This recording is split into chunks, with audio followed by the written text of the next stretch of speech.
Hi hello welcome back. இன்றைக்கி பேபிஸ்க்கான purple breakfast தான் பண்ணலாமா? ஸோ ஃபர்ஸ்ட் வந்துட்டு ப்ளூபெர்ரிஸ் நான் எடுத்திருக்கேன். ப்ளூபெர்ரிஸை நார்மல் ட்ரிங்கிங் வாட்டரில் கொஞ்சமாக சால்ட் போட்டு நீங்கள் ஒரு 5 to 10 minutes வந்துட்டு நல்லா சோக் பண்ணிக்கோங்க. பிகாஸ் அதில் இருக்கிற அந்த மருந்து எல்லாம் போகிறதுக்காக நீங்கள் வந்துட்டு பேக்கிங் சோடா கூட ஆட் பண்ணலாம். பட் என்கிட்ட அது இல்லை. அண்ட் பேபிஸ்க்கு கொடுக்கறதுனால நமக்கு சால்ட்டே ஆட் பண்ணிக்கலாம். எனிஹவ் நம்ம அதை வாஷ் பண்ணிட போகிறோம். ஸோ நீங்கள் 7 month ப்ளஸ் பேபிஸ்க்கு தாராளமாக இது கொடுக்கலாம். நிஜமாகவே ரொம்ப என்ஜாய் பண்ணி சாப்பிட்டாங்க என்னோடய பேபிஸ்.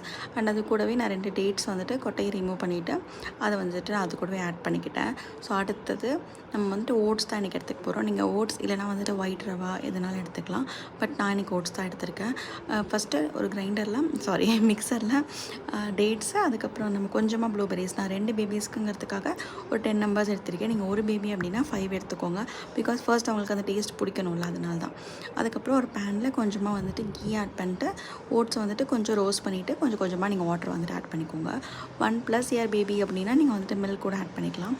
பட் பிலோ 1 அப்படின்னா நீங்கள் வாட்டர் ஆட் பண்ணிவிட்டு அப்புறம் நம்ம கிரைண்ட் பண்ணி வச்சுருக்கோம்ல அந்த ப்யூரியும் ஆட் பண்ணிவிட்டு நல்லா ஒரு 15-20 minutes நல்லா மிக்ஸ் பண்ணிங்கன்னா நல்லா திக்காக இந்த மாதிரி சூப்பராக அரோமேட்டிக்காக வரும்.